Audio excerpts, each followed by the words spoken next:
اور وہ اسی پریشانی کے عالم میں اللہ تعالیٰ سے جا کے تو جب دوبارہ ہم کلام ہوئے تو اللہ تعالیٰ سے کہا یا اللہ تو نے تو کہا تھا کہ اس کے نصیب میں اولاد نہیں ہے، اور اب یہ کیا معاملہ ہے کہ اس کے تو مطلب جو ہے نا 10 بچے ہیں، بچوں اس نے گود میں بھی اٹھایا ہوا تھا۔ تو اللہ تعالیٰ نے کہا کہ جو میں جانتا ہوں وہ تم نہیں جانتے۔ تو حضرت موسیٰ علیہ السلام نے کہا نہیں آپ مجھے بتائیں کہ یہ کیا معاملہ ہے۔ تو اللہ تعالیٰ نے کہا کہ اچھا تو ایسا کر کہ مجھے نا کوئی ایک پاؤ ایک انسانی گوشت لا کے دے، پھر میں تجھے بتاتا ہوں کہ کیا معاملہ ہے۔ تو کہتے ہیں کہ حضرت موسیٰ علیہ السلام نے ایک چھری پکڑی اور ایک جو ہے نا برتن پکڑا، یعنی پلیٹ پکڑی، اور وہ جا کے تو ایک ایک آدمی سے پوچھتے ہیں کہ اللہ تعالیٰ نے انسانی گوشت مانگا ہے تو تم دو گے؟ تو کوئی بھی ظاہری بات ہے کس نے دینا تھا؟ جس کے پاس وہ جا رہے ہیں وہ کہہ رہے ہیں نہیں جی نہیں میں تو نہیں، کسی اور سے لے لو۔ وہ دوسرے کے پاس جاتے ہیں نہیں جی نہیں میں تو نہیں دے سکتا، کسی اور سے لے لو، حتیٰ کہ کسی نے بھی نہیں دیا۔ اسی طرح جب وہ بڑے مایوس ہو کے تو کسی اس جنگل میں سے ان کا گزر ہو رہا تھا تو وہاں انہوں نے دیکھا کہ ایک مجذوب جو ہے، ایک مست ملنگ جو ہے وہ وہاں بیٹھا ہوا ہے۔ تو حضرت موسیٰ علیہ السلام نے کہا کہ چلو اس سے بھی پوچھ لیتا ہوں تاکہ حجت کام ہو جائے گی، تو اس سے بھی پوچھ لیتا ہوں، یہ بھی تو انسانی ہے۔ تو اس سے پوچھا تو اس نے کہا ہاں موسیٰ اللہ تعالیٰ نے مانگا ہے۔ تو اس نے کہا جی ہاں اللہ تعالیٰ نے مانگا ہے۔ اس نے کہا اچھا پھر اتار دے جتنا اتارنا ہے۔ تو موسیٰ علیہ السلام نے کہا نہیں تم خود ہی اتار دو۔ تو اس نے اس بازو کو اتار دیا۔ جب موسیٰ علیہ السلام لے کے جانے لگے اے موسیٰ بات سنو، ہو سکتا ہے اللہ تعالیٰ نے اس بازو کا نہ مانگا ہو، اس بازو کا مانگا ہو، تو یہ اس بازو کا بھی لیتے جاؤ۔ پھر بلایا نہیں موسیٰ بات سنو، ہو سکتا ہے اللہ تعالیٰ نے دونوں بازوؤں کا ہی نہ مانگا ہو، تو پیٹ کا مانگا ہو تو میں پیٹ کا، اور اسی طرح اپنے تھائز رانوں کا اور سارا جو ہے نا اس اپنا سارا گوشت یعنی کہ وہ کھال اتار کے جو ہے نا اس کو دے دی۔ تو وہ جب موسیٰ علیہ السلام گئے اللہ تعالیٰ کے پاس تو اللہ تعالیٰ نے کہا ہاں بھی تم لے آئے ہو گوشت؟ انہوں نے کہا جی ہاں لے آئے ہو۔ انہوں نے کہا کس طرح لے کے آئے ہو؟ تو حضرت موسیٰ علیہ السلام نے سارا واقعہ بیان کر دیا کہ بھی میں نے تو در بدر میں بھٹکتا رہا، میں پھرتا رہا، کسی نے بھی نہیں دیا۔ تو پھر اسی طرح ایک مجذوب شخص تھا جو کسی جنگل میں بیٹھا ہوا تھا، تو اس نے جو ہے نا ایسے ایسے کر کے دے دیا۔ تو اللہ تعالیٰ نے فرمایا کہ اے موسیٰ تو بھی تو انسان تھا، تو بھی تو انسان تھا، تو اپنا گوشت اتار کے دے دیتا، کیا تو انسان نہیں تھا؟ تو وہ موسیٰ علیہ السلام وہاں بڑے پشیمان ہوئے۔ تو اللہ تعالیٰ نے کہا کہ جس بندے نے میرے لیے یہ سارا گوشت اپنا سارے بدن کا وہ اتار کے دے دیا تو کیا میں اس کے کہنے پہ جو ہے نا اس بڑھیا کو اولاد نہیں دے سکتا تھا؟ بہرحال یہ ایک اسرائیلی روایت ہے اور میں تو اس سے بالکل بھی متفق نہیں ہوں۔ اس کی وجہ یہ ہے کہ اس میں کسی نبی کی تضحیق کی جا رہی ہے۔ آپ اندازہ کریں کہ جس واقعے کو بڑے فخر سے بیان کیا جا رہا ہے اس میں کسی نبی کی تضحیق نہیں ہو رہی کہ ایک مست ملنگ جو ہے نا، ایک بابا جو ہے وہ تو اللہ تعالیٰ کے اتنا قریب ہے اور اللہ تعالیٰ سے اتنی محبت کرتا، اور ایک نبی، اور نبی بھی کون سا؟ کلیم اللہ، جو کلیم اللہ ہے، اتنا یعنی کہ اپنی شان میں بلند و بالا نبی جو ہے اس کی اس طرح سے تضحیق کی جا رہی ہے۔ کیا یہ تضحیق نہیں ہے جو میں کر رہا ہوں؟ وہ مجھے تو کہا جاتا ہے نا کہ میں جو جناب بابوں کا بڑا مخالف ہوں اور میں ان کی بڑی تضحیق کرتا ہوں، اور بزرگان دین کو جو ہے نا میں اس طرح، میں اپنی پچھلی ویڈیو میں بتا چکا ہوں کہ میں اولیاء اللہ کی جو خالصتاً اولیاء اللہ ہیں، جو اللہ کے ولی ہیں، ان کی تو میں دل و جان سے جو ہے نا عزت کرتی ہوں اور میرے سر اور ماتھے کا تاج ہیں وہ۔ میں دوسرے یہ جو ننگ دڑنگ بابے ہیں جنہیں نہ شریعت کا پتہ ہے نہ کسی چیز کا پتہ ہے، ان کی میں کوئی وہ نہیں کرتا۔ اور جب وہ لوگوں کو خراب کر رہے ہوتے ہیں، انسانیت کو تباہ کر رہے ہیں اور اپنے طرف لا کے تو مطلب اس طرح کی شرکیہ بدعتیں اور شرکیہ افعال ان سے سرزد کروا رہے ہوتے ہیں، اور ایک انسانیت کے ایک بہت بڑے گروہ کو جو ہے نا انہوں نے اپنا وہ گرویدہ بنا لیا ہوتا ہے۔ تو اس لیے میں ان کی، اگر یہ ان کا ذاتی فعل ہوتا، یہ جو ننگ دڑنگ جو بابے ہیں نا جو ولی اللہ بنے ہوئے ہیں، اگر یہ ان کا ذاتی فعل ہوتا تو میں کبھی ان پہ بات نہ کرتا، چونکہ وہ ایک معاشرے کو خراب کر رہے ہیں، یعنی کہ ایک اجتماعی گناہ میں ملوث ہیں، اس لیے میں جو ہے نا ان کی بات بھی کر رہا ہوں۔ تو میں تو اولیاء کی جو ہے نا وہ تضحیق کر رہا ہوں، اور یہاں نبی کی تضحیق ہو رہی ہے، اور ممبر رسول پہ بیٹھ کے جو ہے نا بڑے بڑے عالم دین اور علماء کرام اس طرح کی قصے کہانیاں سنا رہے ہوتے ہیں۔ بھی آپ یہ کہانیاں قصے جو سنا رہے ہوتے ہیں، یا یہ جو بزرگوں کے جو قصے سنا رہے ہوتے ہیں، آپ ممبر رسول پہ بیٹھ کے ان کو دین سکھائیں، ان کو دین کے بارے میں بتائیں، ان کو توحید رسالت کے بارے میں بتائیں، انہیں سیرت النبی صلی اللہ علیہ وآلہ وسلم کے بارے میں بتائیں، انہیں نبی کریم صلی اللہ علیہ وسلم کی زندگی کے بارے میں بتائیں کہ انہوں نے نبی کریم صلی اللہ علیہ وسلم نے کس طرح کن حالات میں زندگی گزاری، انہیں یہ بتائیں، نہ کہ ان کو یہ شرکیہ چیزیں وہ بتائیں کہ جس میں ایک نبی کی تضحیق ہو رہی ہے اور ان سے کہا جا رہا ہے کہ تو جو ہے نا وہ نہیں ہے، میں انسان نہیں تھا، تو بھی تو اپنا دے سکتا تھا، اور وہ اس بندے نے دے دیا، اور پھر بڑے فخر سے کہہ رہے ہوتے ہیں کہ یہ موسیٰ علیہ السلام کو سکھایا جا رہا تھا۔ وہ بھائی موسیٰ علیہ السلام کو سکھانے کے لیے کسی ننگ دڑنگ بابے کی جو ہے نا اس کی ضرورت اللہ تعالیٰ کو پیش آنی تھی۔ انبیاء جو ہیں وہ چنے ہوئے لوگ ہوتے ہیں، پہلے اس چیز کو تو سمجھ لیں، انبیاء جو ہیں وہ چنے ہوئے لوگ ہوتے ہیں۔ کوئی انسان اپنی عبادت اور ریاضت سے دن رات ایک کر دے، ساری زندگی سجدے میں گزار دے نا، تو وہ نبی نہیں بن سکتا۔ کیا آپ لوگوں کو نہیں پتا؟ انبیاء خاص اللہ کے چنے ہوئے بندے ہوتے ہیں، اور جو اللہ کے چنے ہوئے بندے ہوتے ہیں ان کو اتنا نہیں پتا کہ وہ ایک ننگ دڑنگ بابے کے جو ہے نا مقابلے میں وہ ان کے پاس کوئی علم ہی نہیں، یا ان کو اللہ تعالیٰ سے کوئی انس اور کوئی محبت اور عقیدت ہی نہیں ہے. تو اس طرح کے واقعات جو ہے نا میں تو کہوں گا کہ نہ سنا کریں، اور جو سنانے والے ہیں وہ بھی ذرا ہوش کے ناخن لیں اور ذرا کسی چیز کی تصدیق کر لیا کریں، اس کے بعد جو ہے نا اس کو جو ہے وہ ایکسپلین کیا کریں. تو ہم بات کر رہے تھے شرک فی التصرف کی. تو تصرف جو ہے، تصرف دیکھیں جب آپ کائنات میں تصرف اختیار کرتے ہیں نا، جس طرح کے قصہ ابراہیم اور نمرود، حضرت ابراہیم علیہ السلام اور نمرود علیہ السلام کا قصہ کیا تھا؟ یہ بھی تصرف ہی تھا نا، کہ جب حضرت ابراہیم علیہ السلام کو بلایا گیا نمرود کے دربار میں، تو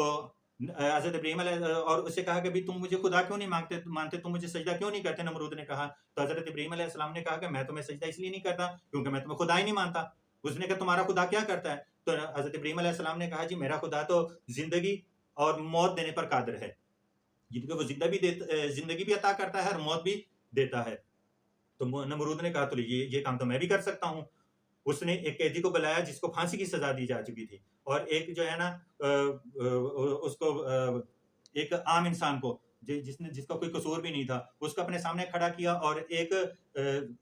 ایسے قیدی کو جس کو پھانسی کی سزا سنائی جا چکی تھی، یعنی کہ اس کا سر قلم کیا جانا تھا، تو اس کو تو اس نے چھوڑ دیا، یعنی کہ اس کو زندگی عطا کر دی، اور جو بے قصور تھا اس کو موت کے گھاٹ اتار دیا. اس نے کہا جی دیکھو اس بندے نے مرنا تھا، میں نے اس کو زندگی دے دی، اس بندے نے جینا تھا، میں نے اس کو موت دے دی، یہ کام تو میں بھی کر سکتا ہوں. مطلب کتنا ہی بےہودہ قسم کی ذہنیت اور سوچ، جس طرح کے آج کل اس طرح کے معاملات جو ہے نا بہت سارے دیکھنے کو ہمیں بھی ملتے ہیں. تو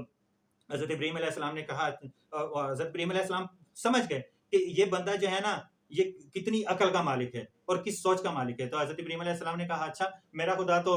سورج مشرق سے نکالتا ہے مغرب میں طلوع کرتا ہے، تو ذرا مغرب سے نکال کے مشرق میں طلوع کر کے دکھا. تو وہاں وہ بے بس ہو گیا، کیونکہ یار یہ تصرفات ہیں، یہ کائنات کے میں نے پہلے بتایا کہ دن اور رات کا عدل بدل یہ اللہ تعالیٰ کے ہاتھ میں ہے، اور زندگی موت بھی اللہ تعالیٰ کے ہاتھ میں ہے. تو جو بندہ اس طرح سے تصرفات میں، اللہ تعالیٰ کے تصرفات میں وہ خود شریک ہوتا ہے یا کسی کو شریک سمجھتا ہے، تو وہ جو ہے وہ سمجھ لے کہ وہ مشرک ہے، اور شرک بہت بڑا گناہ ہے. اور اسی طرح پچھلے دنوں ایک دوست ہی جو ہیں وہ مجھے ایک قصہ سنا رہے تھے شمس تبریز کا. تو وہ ہم بیٹھے ہوئے تھے، تو وہ اس طرح سے وہ بات کر رہے تھے، تو باتوں میں اس نے کہا جی میں تو وہاں بھی گیا ہوں ملتان میں ان کے شاہ شمس تبریز کے مزار پر. اور پھر اس نے مجھے پورا قصہ سنا دیا کہ وہ جو تھے نا. میں نے کہا اچھا، میں نے جو تھوڑا سا انٹرسٹ لیا، میں نے کہا اچھا ذرا مجھے بتاؤ کہ کیا ہوا تھا وہاں، مطلب یہ شاہ شمس تبریز کے تم بازار پہ تو گئے، تو وہاں ہوا کیا تھا، مطلب یہ ان کے ساتھ کیا معاملہ تھا. تو اس نے مجھے بتایا کہ جی وہ اسی طرح وہ مطلب ان کو بھوک لگی ہوئی تھی، اور وہ انہوں نے کسی کسائی سے گوشت کا ٹکڑا لیا، اور وہ ٹکڑا لے کے گوشت کا جناب وہ جا کے ایک بندے کو کہہ رہے ہیں کہ یہ مجھے بھون دے. کسی نے بھی ان کو نہ بھون کے دیا. تو آخر کار انہوں نے جناب سورج سے کہا کہ اے سورج تو بھی شمس ہے اور میں بھی شمس ہوں، تو بھی شمس ہے اور میں بھی شمس ہوں، آج ذرا آ قریب اور میرے اس گوشت کو جناب بھون دے. تو وہ سورج جو ہے نا وہ نیچے آ گیا، اور وہ گوشت کا ٹکڑا انہوں نے بھون لیا، اور لوگ ان کے پاؤں میں گر گئے. میں نے کہا یار دیکھیں کتنی بےہودگی کی بات ہے. اچھا اس بندے نے گریجویشن کیا ہوا تھا جو مجھے یہ قصہ سنا رہا تھا. تو میں نے کہا دیکھیں مطلب کتنی عجیب تمہاری سوچ ہے. کہ پہلی بات تو یہ کہ میں نے ابھی پہلے جو اس میں بتایا شرک التصرف میں کہ اجرام فلکی کو اللہ تعالیٰ نے تھام رکھا ہے کہ وہ کہیں ٹل نہ جائے. پہلی بات تو یہ سائنٹیفک میتھڈ میں آپ کو سمجھا دوں کہ سورج نہیں گھوم رہا، سورج نہیں زمین کے گرد جو ہے نا دن اور رات کو تبدیل کر رہا، بلکہ زمین جو ہے نا وہ سورج کے گرد جو ہے نا اپنے آربٹ میں موو کر رہی ہے، جس سے سال بدلتے ہیں، اور اپنے ایکسس پر بھی موو کر رہی ہے جس سے دن اور رات بدلتے ہیں. پہلی بات کہ سورج نہیں آ رہا، زمین سورج کے گرد اپنے آربٹ میں جو ہے نا وہ موو کر رہی ہے. تو اس کا مطلب سورج تو نہیں آیا، زمین سورج کے گرد گئی. چلو مان لیا سورج ہی زمین کے پاس آ گیا. تو اللہ تعالیٰ فرماتے ہیں کہ اگر یہ اللہ تعالیٰ ہی ہے جس نے ان کو تھام رکھا ہے، اگر یہ ٹل جائیں تو کسی کی مجال نہیں جو ان کو پھر تھام سکیں، اگر یہ اپنی جگہ سے ٹل جائیں، اور اللہ تعالیٰ ہی نے ان کو تھام رکھا ہے. تو ان کا ایک خاص آربٹ ہے، جس طرح میں پہلے بھی بیان کر چکا ہوں. اگر موت کا کنواں آپ نے دیکھا ہوگا، اس میں کوئی موٹر سائیکل یا وہ گاڑی جو ہے نا وہ اس کے دیواروں کے ساتھ جو ہے نا گھومتی رہتی ہے، ٹھیک ہے، لیکن وہ نیچے نہیں گر رہی ہوتی، تو وہ اپنے آربٹ میں موو کر رہی ہوتی. اس کی سپیڈ جو ہے وہ اس کو زمین کی کشش ثقل میں ضم نہیں ہونے دیتی، اور جیسے اس کی سپیڈ کم ہوتی ہے تو وہ اس میں جو ہے نا وہ گر جاتی ہے یا گر جائے. وہ اسی طرح میں اکثر وہ جار کا بھی وہ کہا کرتا ہوں، یا کسی دھاگے سے آپ کسی چیز کو اس طرح وہ کریں تو وہ اس اپنے جو اس کی رفتار ہوتی ہے، اپنی سپیڈ جو ہوتی ہے، اس سپیڈ کی وجہ سے وہ اس چیز میں جا کے ضم نہیں ہو رہی ہوتی. نہیں تو سورج ہماری زمین سے 10 لاکھ گنا زیادہ بڑا ہے. 10 لاکھ، یعنی کہ ہماری زمین جیسی 10 لاکھ زمینیں جو ہے نا سورج میں بڑے آرام سے سما سکتی ہیں. اب اندازہ کریں کہ ہماری زمین کی گریویٹیشنل فیلڈ کتنی ہے کہ کوئی بھی چیز جتنی بھی عرضی ہم اونچائی سے پھینکتے ہیں تو وہ سیدھا زمین پر آ کے گر جاتی ہے. یعنی کہ اس کی کشش ثقل ہے. جس طرح میگنیٹ کی جو ہوتی ہے نا کشش ہوتی ہے کہ وہ لوہے کو اپنی طرف اس طرح کھینچ لیتا ہے، تو زمین کی کشش ہے. یہی وجہ ہے نا کہ ہم زمین پر آ کے گرتے ہیں، زمین سے باہر نہیں چلے جاتے. کوئی بھی چیز آ کے زمین پر گرتی ہے، باہر نہیں چلی جاتی ہے. تو یہ زمین سورج کے مقابلے میں تو ایک اخروٹ کے مانند ہے نا، ایک اخروٹ جتنی ہوگی. تو آپ اندازہ کریں کہ اس اخروٹ جتنی زمین کی اگر اتنی کشش ثقل ہے، اتنی گریویٹیشنل فیلڈ ہے، تو سورج کی کتنی زیادہ ہوگی. اور اگر سورج جو ہے جس طرح وہ کہا جاتا ہے کہ جی وہ سورج اپنی جگہ سے وہ نیچے آ گیا، یا زمین جو ہے وہ اس میں سورج کے قریب ہو گئی تو اسی وجہ سے وہ گرمی ہوئی، تو یہ تو کب کی سورج میں ضم ہو چکی ہوتی، اس کی گریویٹیشنل فیلڈ اتنی ہے کہ تو کب کی زمین جو ہے نا سورج میں جا کے گر کے تباہ ہو جاتی. خیر یہ تو ایک سائنٹیفک چیز تھی، کچھ لوگ اس کو سمجھیں گے یا نہیں سمجھیں گے، لیکن کہنا یہ چاہ رہا تھا کہ وہ جس سورج کی گرمی سے وہ گوشت کا ٹکڑا بھن گیا، تو یہ عقل کے اندھے اس چیز کو نہیں دیکھتے کہ کیا باقی انسان وہ گوشت پوش کے نہیں بنے ہوئے تھے، وہ سٹیل کے بنے ہوئے تھے یا پتھر کے بنے ہوئے تھے، کہ وہ انسان تو نہیں بنے گئے، وہ خود بھی، اور شمس تبریز وہ خود بھی نہیں بن گئے، اور وہ گوشت کا ٹکڑا ہی صرف بھن گیا. ہوش کے نان لینے چاہیے. اور کہتے ہیں جی یہ ملتان میں گرمی بھی اسی وجہ سے زیادہ ہوتی ہے. بھئی سمجھ لیں ملتان میں گرمی جو ہے نا حضرت شاہ شمس تبریز سے پہلے بھی گرمی ہوا کرتی تھی. اگر اس طرح کے وہ انہوں نے کرامات، کسی نے ان کرامات پہ یقین کرنا بھی ہے نا، تو اپنے کسی بزرگ کو جا کے تو وہ لے جائیں نا ناردرن ہیمسفیئر پہ جا کے، جہاں ہر وقت برف ہی برف ہوتی ہے، تو وہاں ایک ٹکڑا ان کو دیں تاکہ وہ بھنا دیں اور وہاں بھی گرمی ہو جائے. ایسی چیزیں پریکٹیکل میں نہیں ہوتی، یہ قصے کہانیاں ہیں بس جو سن لی اور سنا دی. اور پھر اس کے علاوہ ایک اور تصرف بھی اختیار کرتے ہیں کہ کم باذن اللہ کم باذنی، یعنی کہ شیخ عبد القادر جیلانی کے بارے میں بتایا جاتا ہے جی انہوں نے تو ایک مردے کو جو ہے نا زندہ کر دیا، اور وہ انگریز کا، کسی عیسائی کا، کرسچن کا اور کسی مسلمان کی لڑائی ہو رہی تھی، وہ کہہ رہے تھے کہ میرے نبی اعلیٰ ہیں، یہ کہہ رہے تھے میرے نبی اعلیٰ ہیں. وہ اس نے عیسائی نے کہا کہ جی میرے نبی اعلیٰ ہیں، اس لیے کہ وہ مردوں کو بھی زندہ کر دیا کرتے تھے. تو یہاں مسلمان چپ ہو گیا. تو پھر وہاں شیخ عبد القادر جیلانی صاحب کا وہاں سے گزر ہوا رحمۃ اللہ علیہ کا،